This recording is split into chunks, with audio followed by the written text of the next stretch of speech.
Hello and welcome. Welcome to the Coronet Theatre. I'm here with Gavin Turk on the occasion of the Kensington and Chelsea Art Week Festival. Gavin and I are going to talk about his life and work, specifically the Spirit of Painting, which is situated on the cupola of the Coronet Theatre. But before we get into the life part, I want to talk about death, but more specifically, a fate worse than death. So to go back to a time not that long ago, when you participated in... Seems like a long time. when you participated in Joshua Compston's Fate Worse Than Death. And I think what's interesting, this is an amazing book, if you haven't seen it already, it gives you some sort of context of this period. Gavin, you feature quite a lot in this book.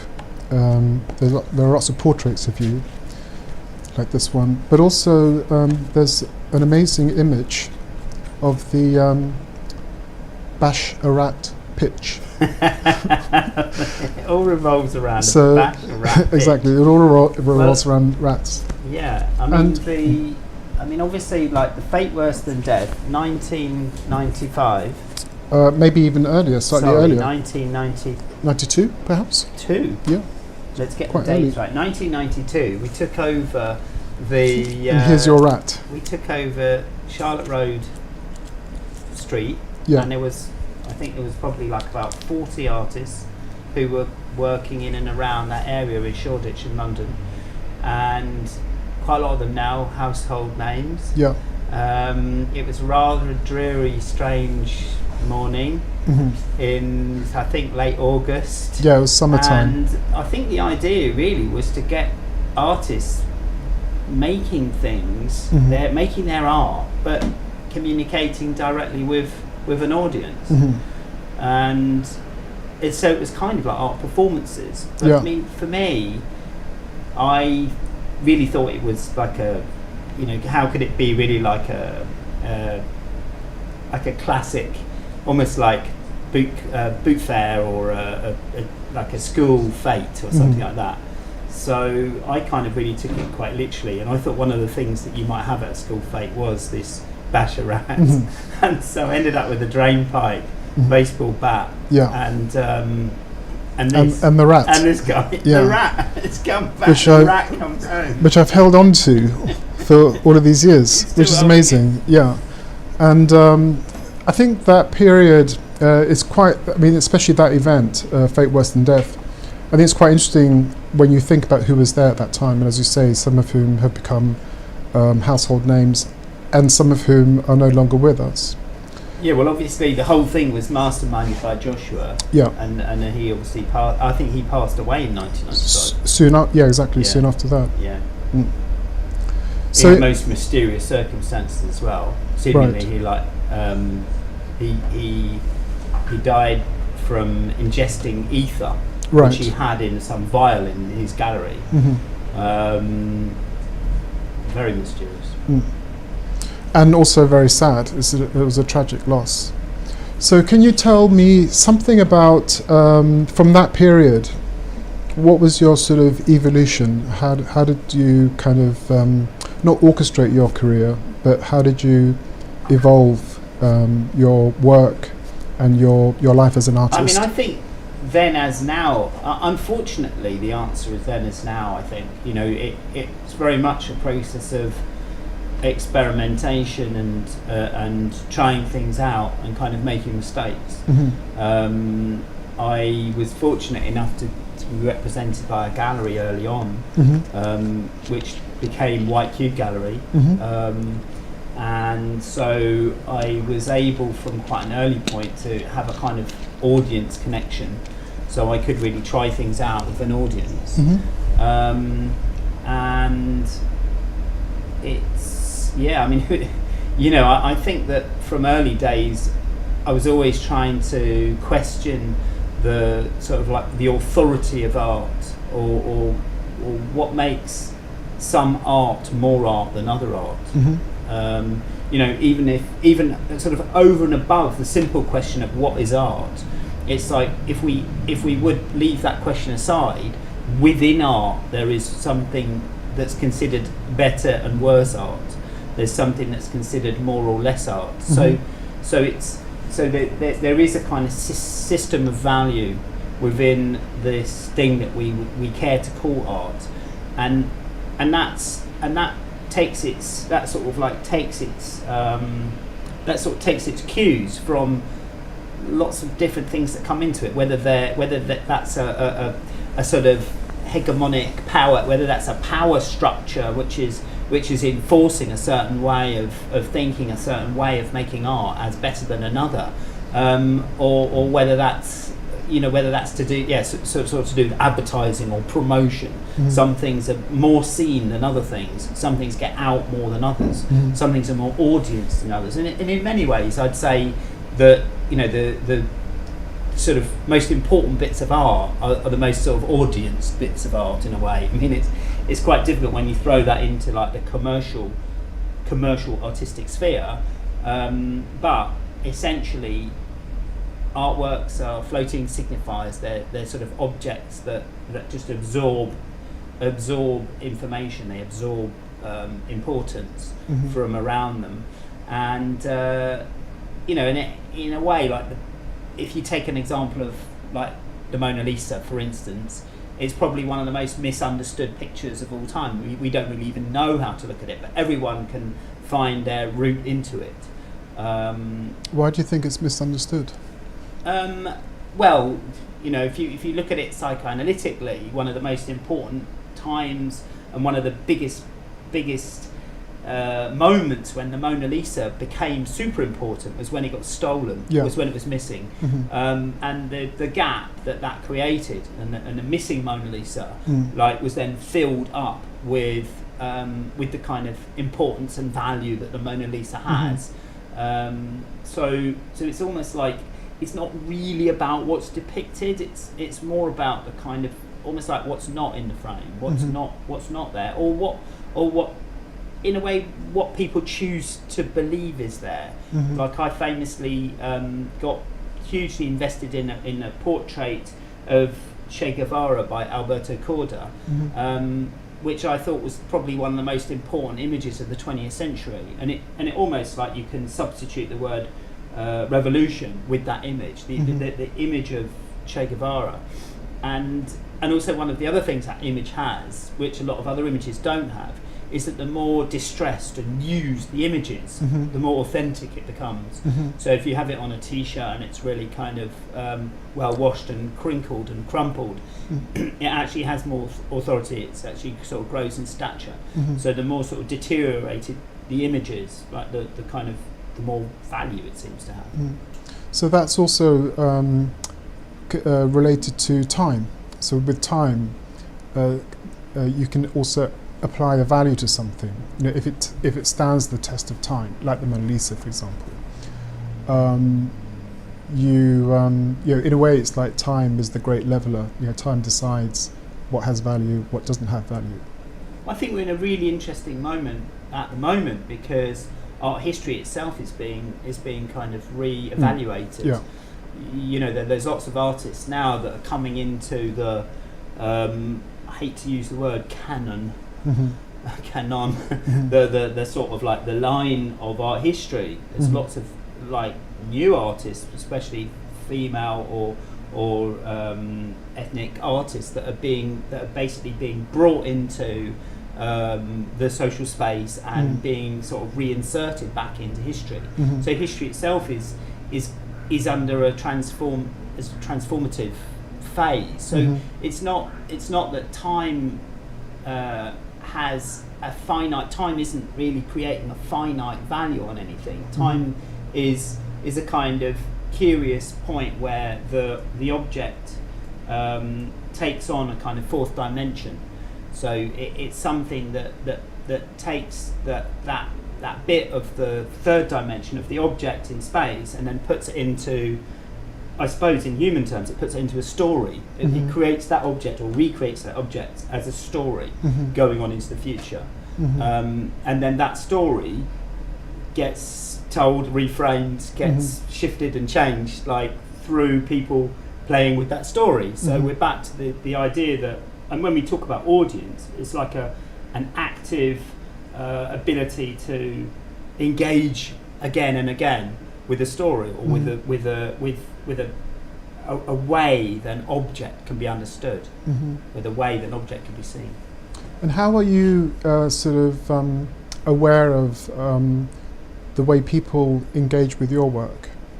How is it possible that you understand what that sort of engagement is? I think it's really difficult as an artist if you think too much and too hard about the audience reception, perception of your work.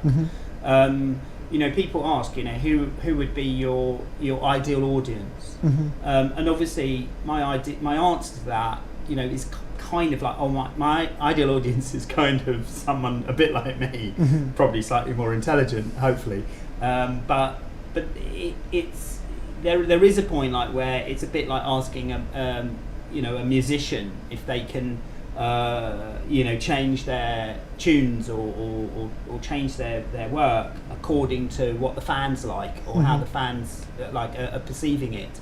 And so it is super important to know that an audience exists as an artist, that there is this kind of category of audience, and I think audience in some ways are the artists. There is a sort of Venn diagram where you've got one circle and another circle, and they overlap. And where one circle is the artist, the other circle is the audience, and where they overlap, the artwork exists in that overlap between the two circles. But obviously, at one point within that diagram, the audience has simply become the artist, and the artist has actually become the audience. So that there's a point at which you might see your work in a museum, and you see it very much like the audience. In fact, when you walk around, people might not know it's you that's standing there, and they start talking about the artwork. Yeah. And this is always quite interesting because you become like a fly on the wall. Yeah. Like starting to realise how people are seeing your work. I mean, recently in Cambridge, I've just unveiled a wrapped sculpture. It's a bronze sculpture, which looks like a wrapped figure. And I'm standing there beside the sculpture, and someone's talking to someone else, and they say, "Oh, when do you think what's this going to be?" They say, and obviously at that point they believe that it's yet to be unveiled. It's going to be unveiled, and then someone else is asking me, "What's it going to be?" And obviously I have to go, "Oh, this is it," and they're kind of slightly horrified. And why is it like? Why is it like that? Why is it wrapped? Why is it wrapped? Yeah. I think it's wrapped probably to provoke the question: when is this going to happen? I mean, in many ways, it's a sort of historical reference. There's a point like where it references Christo and Jean-Claude, and there's a point at which it referenced wrapped sculptures like Man Ray's famous the Enigma of Isidore Ducasse, which is a wrapped kind of sewing machine or something, like an unknown thing. I mean, it what it does is it takes the known and puts it into an unknown framework. I mean, there's ropes on it which also make it look like a parcel which is about to travel somewhere else. So it's about a sort of never-ending sense of shifting, like something in transit, basically. I like that, and I like your image of the two circles coming together like the Vesica Pisces, and that idea that the artist, you create your work. You're in your studio, you have your ideas, you manifest those ideas into artworks, and then the spectator comes along. And that relationship then between, once you've made your piece, and that's it in the gallery or in the gallery space, whether it's outside or interior, then the spectator brings their sensibility, and maybe it's that relationship that creates the sense of this is a work of art, and it's that relationship between the spectator and the object, which stands in for what you said earlier about posing the question of like, when is this going to be unveiled? When is it going to be unwrapped? These questions you wouldn't really normally come to mind. Yeah, I mean, it's really beautiful when the question is, what's it going to be? Yeah. Because what's it going to be is about being, Yeah. like something existing. And when it's like, what's it going to be? It's like it's pre-existing, which almost gets you back to that sort of origin, the sense of origin. And for me, like this point at which, like, where things come from and how things originate is again like infinitely interesting. Yeah, and where are they going? And that what is it going to be could also be what is it? What is it? When when people saw, I don't know, the Cubists still lives for the first time, it's like, what are these things? That kind of ideas. But it's like it's forcing people to question their preconceived ideas about what art is. Sure, and I think that art probably does exist within people's preconceptions. And so if you want to get involved in art, I think you have to get involved in people's preconceptions somehow. I mean, I enjoy the idea that art might prompt people to reevaluate their preconceptions, but it might, the artwork might be, it might reveal to the audience their preconceptions. Like, it might help them to see how they are preconceiving of things, and to know that the process of preconception is actually is a point like where they're stopping themselves from being able to see what it is in terms of what it is. I mean, it's a bit like the question of like being an artist. One of the problems about like being an artist or calling yourself an artist is it's certainly, if you want to be an artist that questions what being an artist is, like if you are an artist, how can you question what being an artist is? Because you are one. So there's a point at which, even in the process of being a maker of art, I want to try to, or I find myself trying to step outside of that and getting back to a point like where I wasn't an artist, or I didn't think about life, or didn't think about the things I was looking at in those terms. But again, you go back and back and back. And you go back to that lovely kind of period where you were just infantile amnesia to the point like where you just can't remember anything. Which is actually not a bad place to be sometimes. Remember that point, I think. Yeah. I think as human beings, as meaning-making machines, I think the main process of making meaning is to try and remember, like, what happened when you got born. Yeah, it's quite a nice thing to think about. And what about, so when you were talking about value, because I want to get on to the spirit of painting, and I think this is actually a very nice way of getting to that part of the conversation, because, so for example, if you come out of Queensway Underground and you're walking up towards Notting Hill, suddenly when you're looking up, you see the spirit of painting there in the distance as you're approaching the Coronet Theatre. And there's something actually quite beautiful about seeing a figure like high up, like, in the sky. Yeah. Just talking about art, which we normally see in a gallery setting, on a wall. Yeah.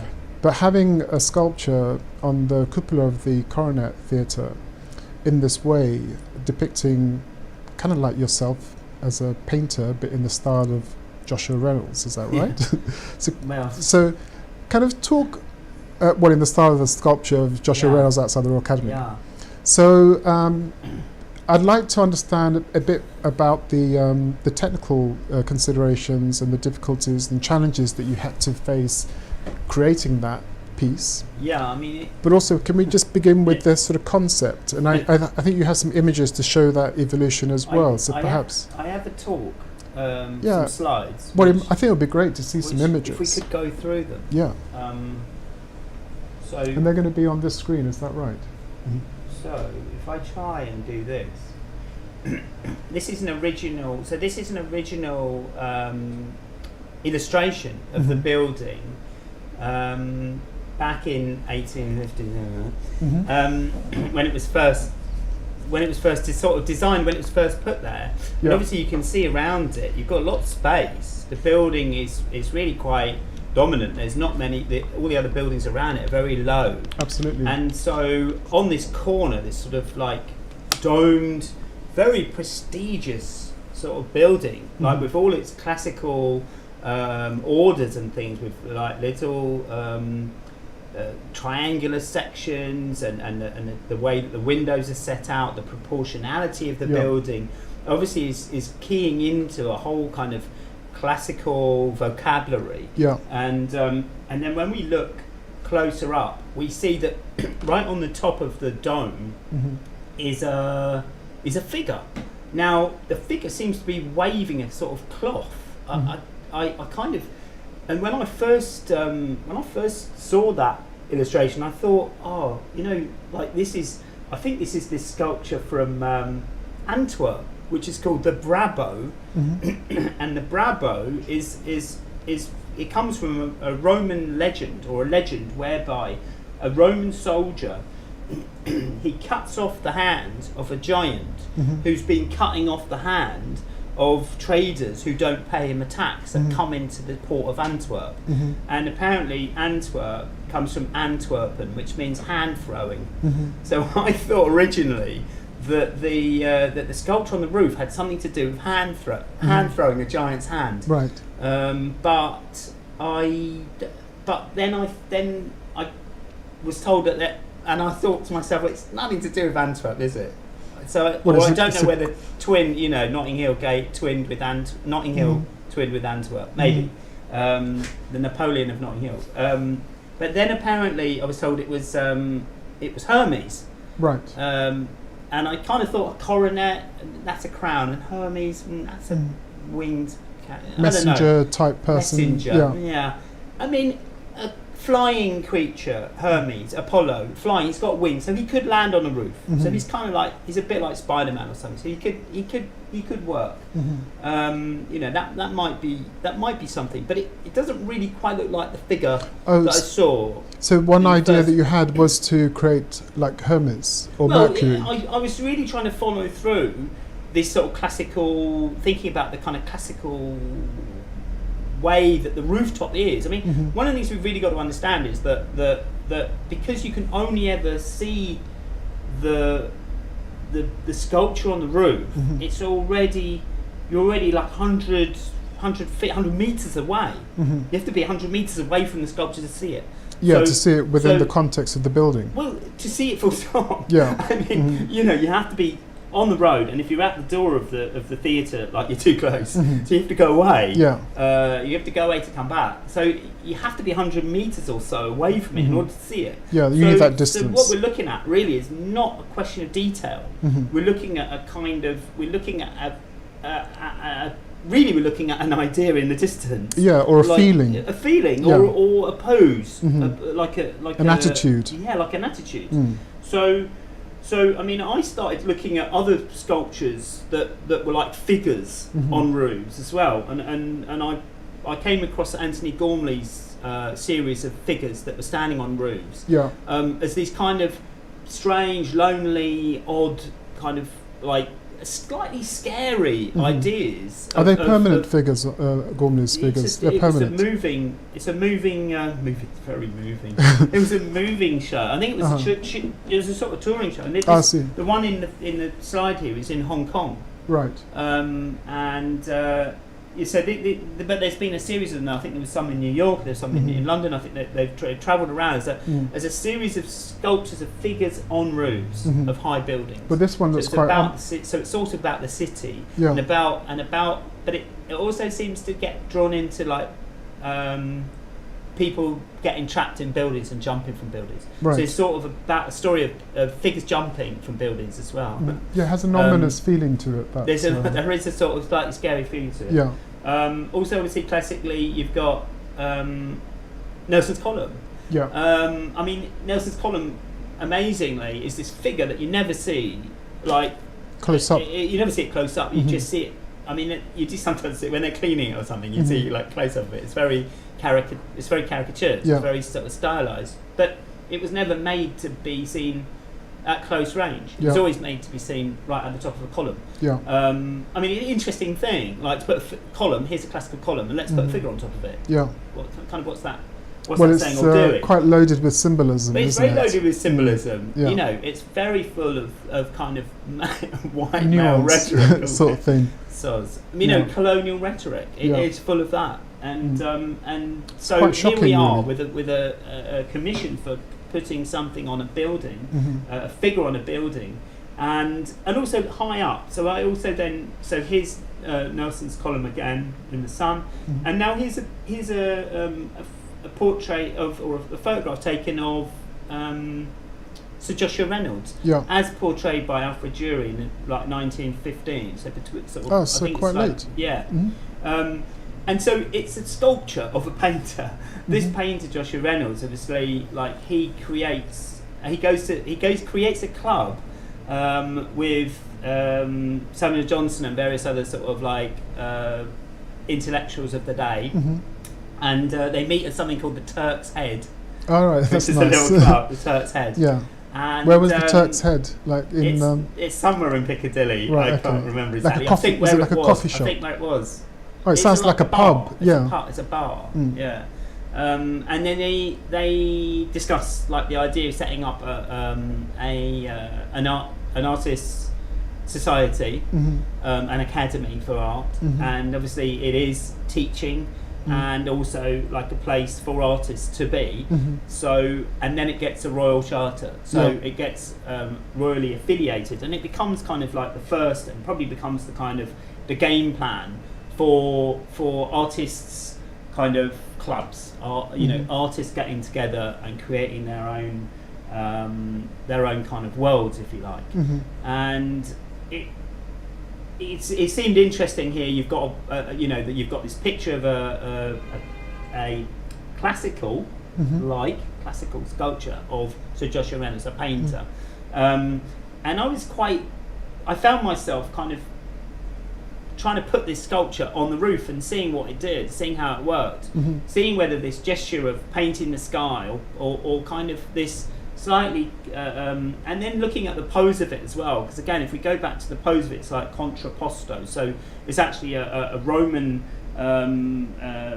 pose that comes out of, it's the first point at which they stop kind of flattening the body, Mhm. and so they start using this pose where you've got a twist, you've got a leg A that's movement. straight, and then you've got a movement. Mhm. And they actually refer to this movement having a psychological disposition. Mhm. So What does like that the mean? idea, well, basically what it means is that like rather than just simply flat, like if you have it moving, Mhm. it seems to talk about the fact that the figure that's being portrayed Mhm.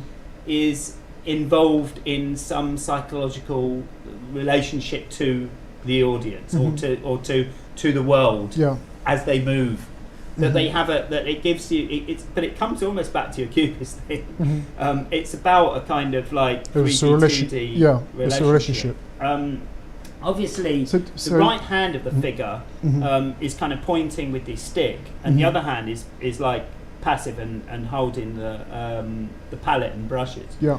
And again, like the pose itself, and in a way the abstraction of it Mhm. brings me right back to like work that I made in 1993, Mhm. where I made a sculpture of myself as Sid Vicious. Well, that's why I was keen to start this with the rat and that period, because that's what I think is really interesting, is how right. the work that you did in the early 90s somehow is sort of resonating with the work that you're doing now.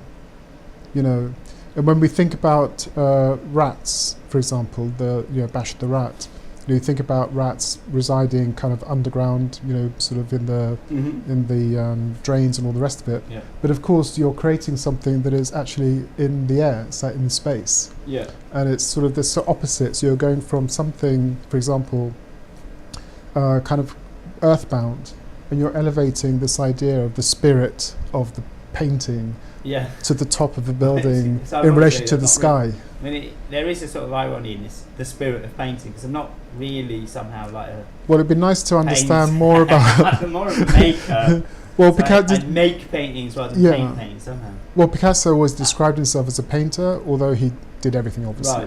Right. So it's just like a way to, I think it's like a shorthand to describe the activity of creating Okay. using tools. All right. I don't know. I mean, We'll I'm just go with that. speculating. Yeah. I mean, this was. Mm. I've put this slide in here. It's like 1995. I made a little model, Mhm. a little bronze model of me, like kind of Mhm. mini Oscar, Mhm. and this was called the Spirit of Gavin Turk. I see. And the idea with the Spirit of Gavin Turk was Is that was life size? No, it's exactly Oh, so like it's a- actually like Oh, like an Oscar. it's 30 centimeters or Mhm. something. And the idea with this was that every year it was to be awarded to another artist who I was inspired by. And I love that the idea. first year I actually like, and weirdly enough, Damien Hirst was with me at the time and it was in Berlin when we Mhm. first launched it. And I awarded the Spirit of Gavin Turk prize to, at that time, Michael Craig Martin, ironically, Right, mhm. because and actually later on, Damien Hirst, a few years later on, Damien Hirst did actually win the Spirit of Gavin Turk as well. Oh, I see. Okay. So it all, what comes around goes round. Yeah, sure. But anyway, so Oh, so back it's onto something the that's Spirit. passed on. Well, yeah, the idea It's was like a that- baton. that the idea was that actually, strictly speaking, the back of the award has Mhm. a little brass plaque on it, and Mhm. it just has years and then the Recipients. names Yeah. of artists on it. Yeah. I mean, and I send a jolly little note to the artist saying that they've been awarded the Spirit of Gavin Turk, Mm. and they just get a picture of it, or they just get that letter. Oh, I to see. keep. Okay. Yeah, They don't keep it. They don't keep it for a They year. don't even keep it. No, No, I get to okay. keep it all the time, and basically every year it builds up with a list Yeah. of people, a list of artists' Nice. names. So on that's it. an ongoing initiative. It was an ongoing initiative, but I haven't really kept it up. But yeah, Okay. it could be, It could be revived. It could be revived. Yeah, I mean, Yeah. there's still time for the Spirit of Gavin Turk. Absolutely. But let's go back to the spirit of painting. So if we go back to the Spirit of painting, there's obviously like the process of actually making this thing, which Mhm. is kind of weird because obviously the Spirit of painting requires a lot of clay, a lot of something not really painting, Ironically, yeah. a lot of sculpting, Mhm. and this was quite a mission in itself, Mhm. like in and of itself, to try and make a 1.5 times life size like sculpture. which Yeah. had So to- how did you set about at doing some that? point. What I did was I immediately put it onto some wheels, which meant that it was even higher Mhm. than it need be. I think that was a tough one, and maybe I probably needed a kind of a balcony Mhm. or something Oh, yeah, around like a it. frame, like But, a but scaffold. obviously it's very difficult because you really have to be able to be able to walk around this whole thing and Yeah. go up and down. So there's a lot Mm. of going up and down ladders and going around. So it has an armature inside, It has an presumably. armature Yeah. inside. Is that you made can see of? you can see on this one that like the metal structure that comes in from the back. Ah, yeah. Okay. And obviously I'm making this at the same time as making other pieces in the studio. So Mhm. there's a kind of strange, and you're talking about time earlier on. There was a sort of strange time of having this sculpture going on in the studio. When and was it making other commissioned things. exactly? When When did you start thinking about it? 2017. Ah, I see. So 5 Yeah. years ago. Wow. Yeah. Okay. Um, And in terms of deciding on that image, the image of the painter, Yeah. Gavin Turk as the Yeah. painter. Well, and in- then I chose Joshua Reynolds partly because of his pose, Mhm. partly because he's high art, partly because he had something to do with the Royal Academy, Mhm. and partly because there was this sort of sense of painting the attitude of it. Mhm.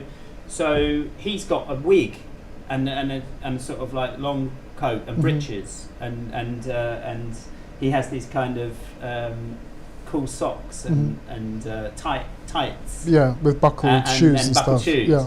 And so I was like, well, what have I got? You know, and Mhm. I was like, oh, I've got like a long overalls and Mhm. and a beret. Yeah. And so suddenly, when you put those together, you end up Mm.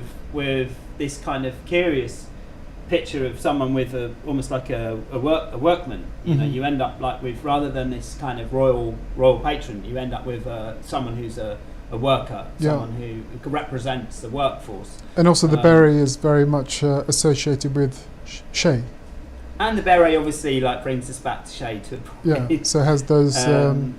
You say that image of Shay is also could be replaced with the word revolution. yeah, Yeah. yeah, yeah, and it is an image that I've worked with in over time. Hmm.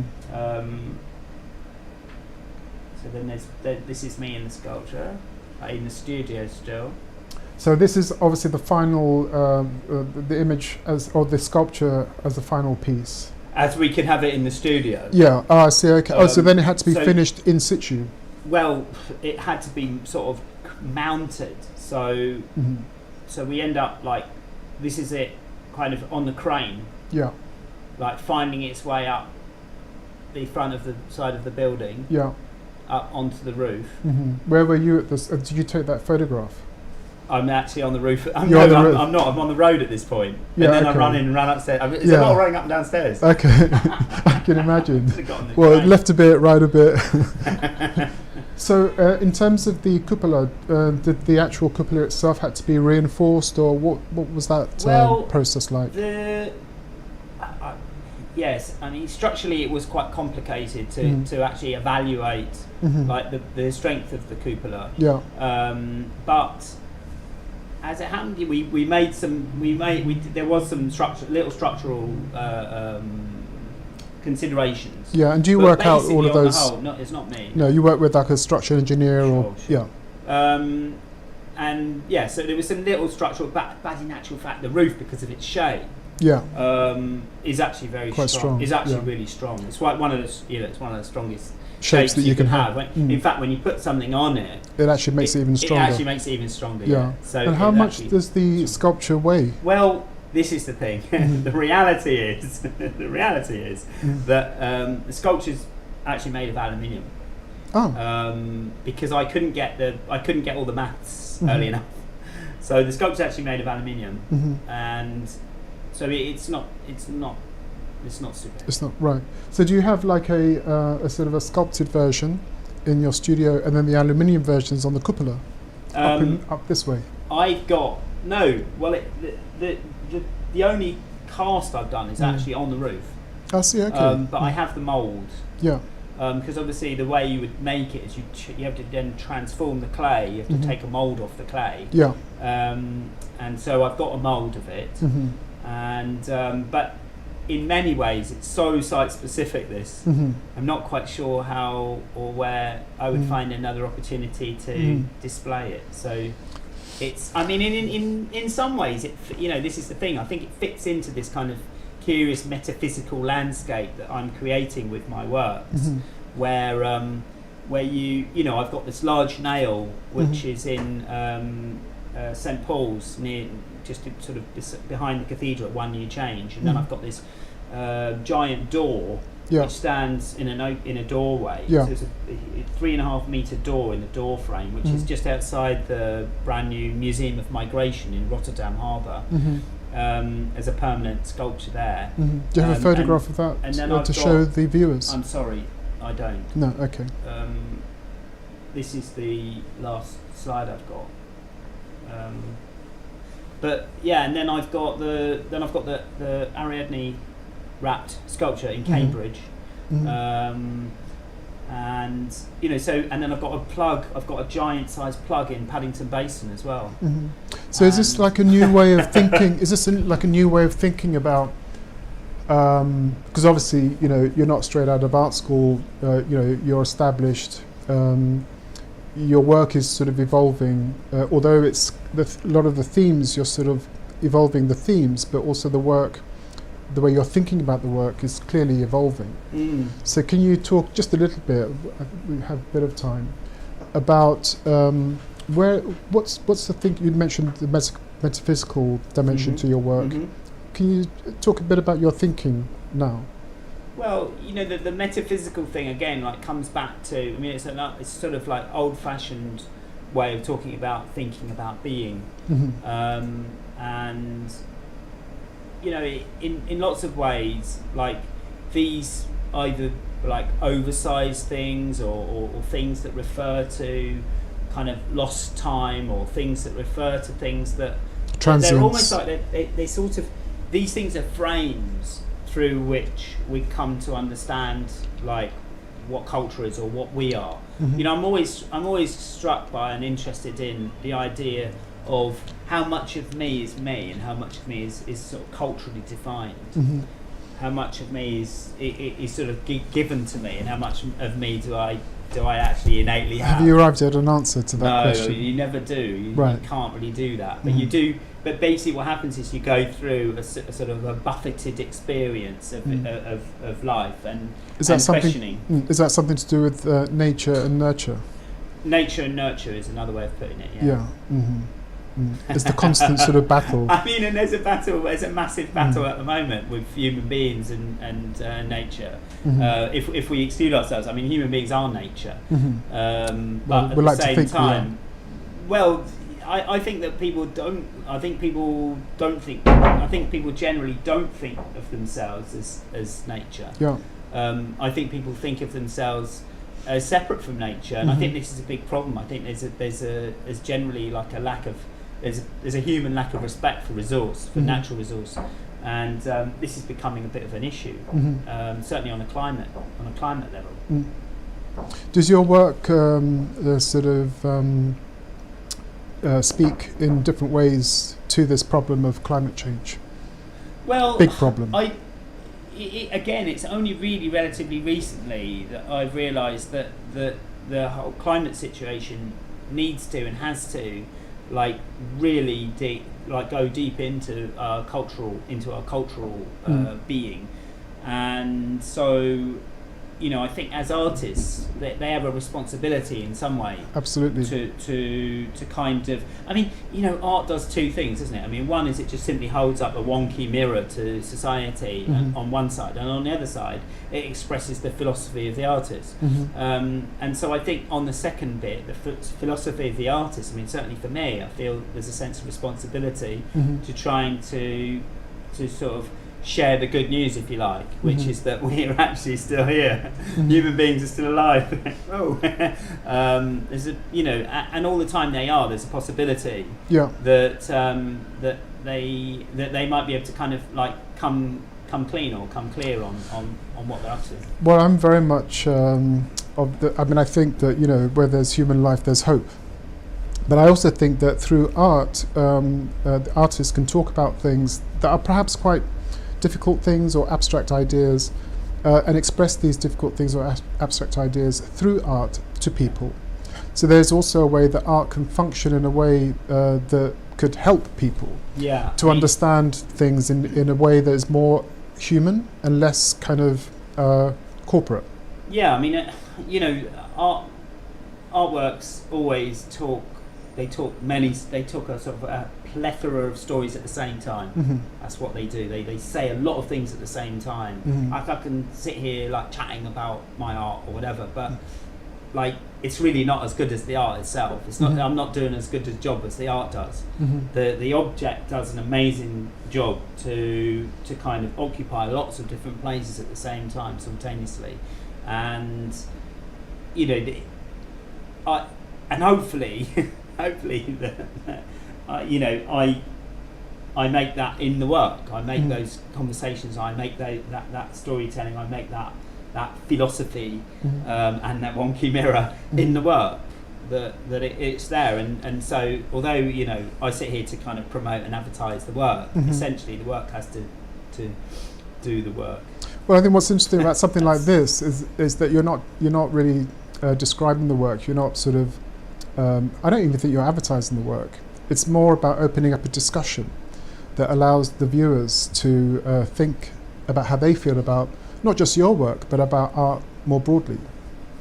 I hope so. I mean, you know, that would be good. You know, if we want to put a moral slant on it, you know, I hope that there is essentially like the positivity that makes me create things, like that makes me want to get off my chair and go and and go and make stuff. Yeah. That kind of stimulus, which I think is a positive and vital thing. Hopefully that is shared in the work. I mean, I do. It's not always the case, but I definitely really love to go and see art exhibitions that make me want to go and make some art. The case for inspiration is really important, and I hope that the art can sort of live up to that. So I imagine when you were invited to create a piece for the cupola here at the Coronet, that invitation, because it's quite an unusual thing to be asked to do, I think. Yeah.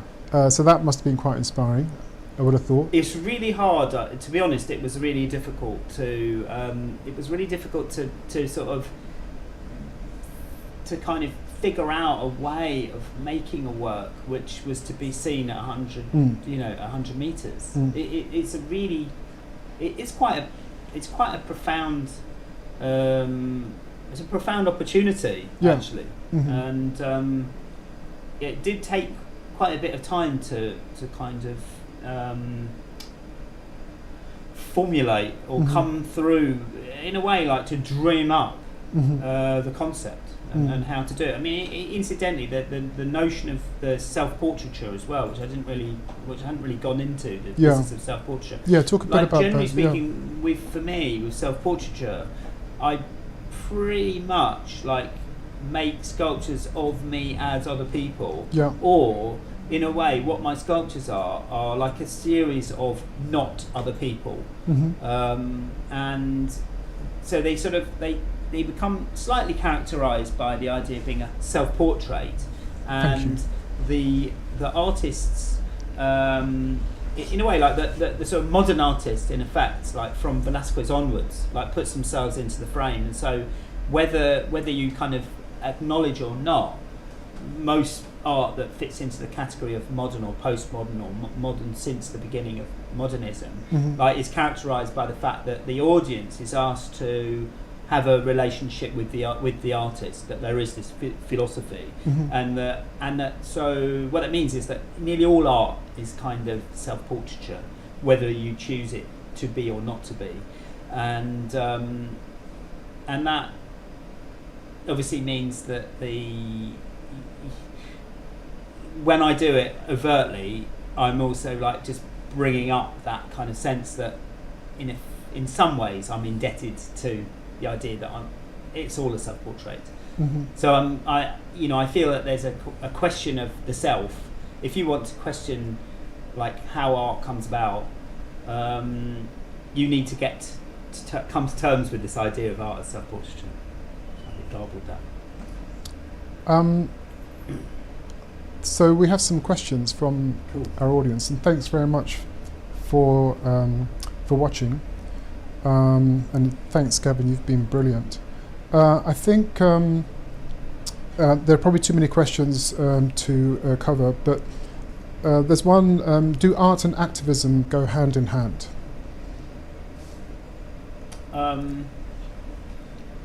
Activism. Well, activism, I mean, in historic art terms, there's a whole like historic moment where you have actionism, and also you have a lot of the situationists who would get up and go and detour posters in towns, and I suppose like graffiti art or whatever is a kind of taking like the streets as a kind of canvas and going out and doing something yourself, what you fancy doing, taking part in that activity. The idea of activism now is obviously seems to be tied up with a certain kind of way of being, a certain kind of way of behaving, and I'm not sure that's necessarily all art. I mean, if I think of classically at the moment, you have Extinction Rebellion, which I actually think is incredibly good in aesthetic terms. I think aesthetically, the art department, Extinction Rebellion, is very powerful. What I mean when I say that, I mean that it gives a lasting impression if you go on a demonstration with Extinction Rebellion, you get all these different characters and different ways that this demonstration will happen, and it will be aesthetic. It will have a visual dimension to it, and I think that really carries a message home. Yeah. It really gets much deeper into things, and it's also something of a celebration of the topic, of the subject, of being on a demonstration. Like when the demonstration's there and everyone's like, making an effort, looking good, writing great slogans, signs, working hard together. You really do feel like you are part of changing history. Yeah. And it's a bit like theatre, where you tell, through the act of theatre, you tell the story. Sure. Of what the purpose is. So another question is your creative process any different when you're creating work for a public outdoor space? So the creative process is no different, or I don't really know exactly what the creative process is, but I think that the creative process probably is the same, whether you're creating a public artwork or just something for a friend. And yet obviously you do have to deal with certain sort of structural or certain conditions that are going to exist around the public artwork. So there's always the notion of trip hazards, or there's various structural problems that you might have. You've got things to do with longevity issues which you might not have for something that's always going to be inside. Whether these encroach on the creative process, they probably do, but so I've now unanswered what I said to start with by saying that now yes, the creative process is changed and transformed through the process of making. And so if you're making things for a certain environment, it will have considerations that you have to take in. Yeah. I think what you're describing is very answering and unanswering question. Well, I think you're describing just a very sort of complex. I mean, it's a good question, and in effect, what it does, and like the other question as well, like it's about like how can we talk about the creative process? What is the creative process? Where does it come from? We come back to our origins. Yeah, and what language can we employ to talk about these ideas? In the 21st century. Talking of time, there's the question here is: when you create a work, do you think of how it would live through time? Are you wanting to leave a legacy of the time you are living for the future generations?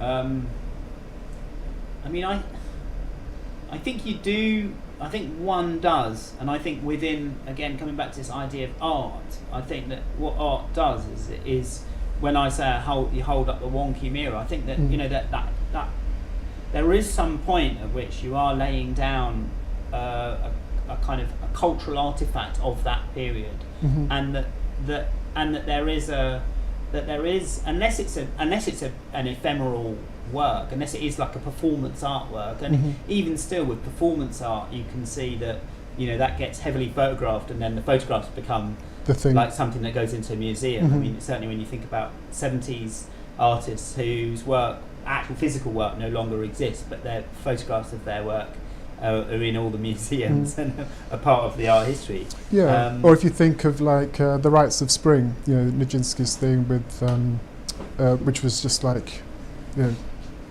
so kind of out there. People have been talking about it even to this day, since the 1920s. Yeah, I mean, time is an important factor, and it can change things, because obviously if you make things that are time specific, i.e. they're about the politics of the day, then it may be that within like 10-15 years even, like the various characters portrayed, Mhm. like no one actually knows who they are. They're But it's- non-existent. They've disappeared from history, and you're in a way like you're the sort of central tenet of your art has kind of disappeared. That Mhm. may not necessarily be the end of your art. Mhm. The art may still be able to survive, But in a different having context. but it would be filled up with something different. Yeah.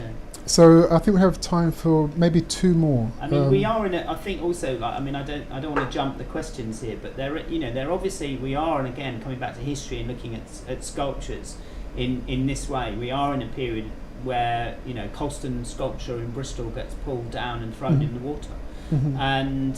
and the people they put the sculpture on its side in the museum, Mhm. and the people like responsible for doing it got let off. Mhm. And basically what we realised is that culturally it felt okay. It culturally felt. I mean, there had been, to be quite honest, there had been many years of pressure to take the sculpture down. Right. It wasn't a new thing. Mhm. It just was given a lot of. Good. That momentum was there. momentum and, Yeah. and impetus by a sort of anti-colonial Mhm. kind of pressure that really is in the air. And but it is interesting how like the in a way the representation of power, Mhm. what a sculpture might be, like what a public sculpture might be, like how a public sculpture represents power, Mhm. or power of the day, or power of to continue through time. We'll just leave it on the interesting. Well, I think there's Questions? the area that you're talking about. This question could be quite interesting for you to think about. We're living in quite turbulent times worldwide. As an artist, what kind of actions do you consider important for raising consciousness regarding the political climate taking place today? Okay, so that does fill in. So from you what- have from what I was saying. 2 minutes. But we don't. Do we close off after 2 minutes, or is it? I don't know. We Oh, I keep, see. We Okay. can run. Okay, we can great. run on a little bit. So Right. It's okay. Okay. It's all So I right. wasn't- Don't stress me. So I didn't mean to stress Can you. you say No, the no question stress. again? Because it actually is quite. It's actually a really good question. We're living in quite turbulent times worldwide. As an artist, what kind of actions do you consider important for raising consciousness regarding the political climate taking place today? Okay. I mean, again, it sort of draws on the idea of activism, I think, or I think the bottom line of that, because it asks about the actions of an artist, like what are the actions of an artist? Mhm. How should an artist act, or how should a sculpture act? Mhm. What is the act that the sculpture is performing? Mhm. And then there's a problem with the word acting, because if you're acting, you're maybe not doing, Mhm. maybe you're acting. Yeah, it's like almost like a It's pretense. play. Yeah.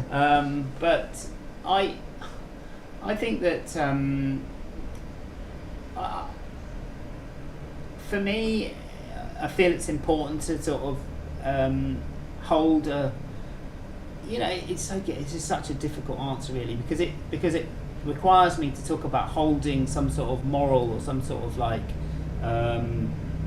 line of believing in some sort of truth. Mhm. And like trying to be sort of like and the like this, trying to be honest in effect with what you know about and how you might represent what you know about. Mhm. But at the same time, for me, a lot of my work is about like representing fakes or using fakes, or using the question of something that's obviously not original to question people's conception of originality. Mhm.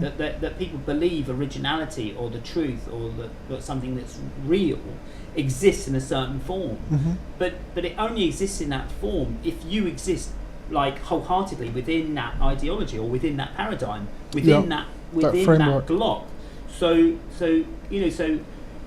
as much as anything, like the artwork or my artistic practice might be about trying to break myself out of and bring an audience with me Mhm. out of that paradigm, out of that ideological place where people are seeing the world and believing the world to exist in a certain kind of way, and because they're believing and seeing the world existing in a certain kind of way, they're probably reenacting bad things and having bad thinking in certain places, and so what there is the attempt, and I think that this is the sort of like, I think this is the idea of a valid attempt for artists to try and expose the audience to new paradigms, to new possibilities. Yeah, to different ways of thinking. What is the password for the iPad?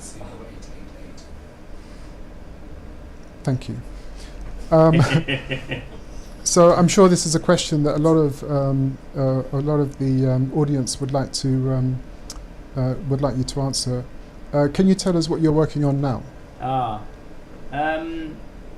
Well, I'm actually working on an exhibition for a gallery in Cambridge called the He-On Gallery, and it's called In Search of Ariadne, and the exhibition goes some way, or I'm trying in some way to make an exhibition that explores the public sculpture that I have in the square, in the Station Square in Cambridge. I see. So there's a point like where we're trying to tie together, maybe like through a golden or a red thread, the way that certain artworks get made to as kind of answers to other artworks. It's almost like the process of making art. Quite often you unpack a load of things and you make something, and it solves problems, but at the same way as it solves problems, it kind of creates a load of other ones. It's a bit like when they try and like create matter, they also create antimatter at the same time. Bit annoying. There's always this, it's like a dialogue, isn't it? Yeah, and so I guess it's, you know, as much as anything, like the program going forward is to try to tie up the loose ends. But as you tie up the loose ends, you make lots of other ends. In my ends. And with the thread, which may be gold or red, will it be actual thread, or is that sort of like a metaphorical? I think that was a metaphorical. Okay. Yeah, I think that was a mental thread. That's nice. Well, because it was so specific. The colour was so specific, or the material. Well, it was always golden to me, but but suddenly I came across a book, the golden, the red thread. I see. Okay. And the red thread sounds more revolutionary. Charlotte Higgins written a book, The Red Thread, right? And which is absolutely incredible, and it culturally and historically looks at this character of Ariadne. I see. And the whole kind of idea of, in a way, like the creation of Crete and Knossos and the labyrinth, and the idea of that really in terms of an archaeological and an art historical kind of almost like myth make. Yeah. A myth make. That, I mean, we don't seriously even believe that someone was born half a bull and half a human. Yeah. That's too much. But some people are bullish. But also there's the umbilical cord, which is also like a thread. But that's something else. Another question we have here is, are you painting clouds in the sky? I did do some. I have a whole range of clouds paintings at the studio, which I made many moons ago. Yeah. And I think I was fascinated by the abstraction of them and the idea that you might be able to read into them. So I've got a series of cloud paintings that I've done. I also am very interested in smoke, and the way that smoke starts to kind of create forms and shapes and make like still photographs of smoke portray like where the air is and how it's a sort of a portrait of something invisible. Yeah. Like the formation of a cloud, one of the most wonderful things about it is it's actually as much the formation of the air around the cloud. Yeah, it's really beautiful. Yeah. But I wonder whether this question, are you painting clouds in the sky, whether that's more specifically up the top. Yeah, on the cupola. Yeah. So are you kind of thing. yeah. Yeah. Yeah. And that's exactly what you're doing, painting clouds in the sky. We have many in London. or Or not, as the case or may not, be. Yeah. Or just painting the sky. Yeah. Or painting an idea somewhere else. Hmm. So I'm not really there. I'm there as a metaphor for a figure painting, Hmm. being in the process of painting. Mm. I mean, you know, again, like, because we're so far away, it could be a magic wand. You know, Hmm. it could be Harry Potter. Mm. It could be Hogwarts. Do we have time for maybe one more question? Okay, last one. I think this is a nice way to end because it speaks to carrying on the baton. So what is your criteria for awarding the Spirit of Gavin Turk Award to an artist? Well, that was what I was saying. I think that the criteria was that it was the artist that had inspired me the most. Right. So in a way, like the artist that I'd been, whose work I'd been kind of most sort of charged up by, Hmm. whose work I'd been looking at that year. Mm. I mean, they didn't necessarily even need to be Living. artists. Mhm. No, Mm. they could be previous. Yeah, or dead artists. Previous. Great. Well, Gavin, I want to thank you. I also want to thank the audience. Thank you very much for joining us. Cool. I want to thank the Coronet Theatre for hosting this conversation, and also the Kensington and Chelsea Art Week Festival for being a part of this. And the festival will go on for a week, starting today, I believe. So yeah, enjoy the festival, enjoy the summer, and we'll see you next time. Thank you. Thank you, Gavin. Thank you.